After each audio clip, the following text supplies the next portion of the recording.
بسم الله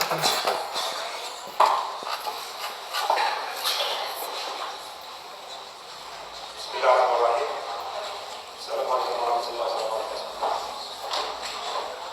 نتشرف بالسلطات المعنية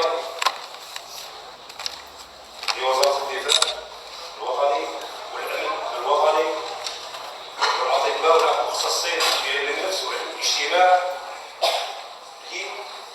لمؤازرتنا نحن خصيصا تحديدا نحن الجزائر، لأن نحن في الميدان ونعاني من هذه الآفات المخدرات كثيرا، ونحتاج المساندة من الأطباء النفسانيين وعلماء الاجتماع أيا كان من السلطات الأمنية للمرافقة.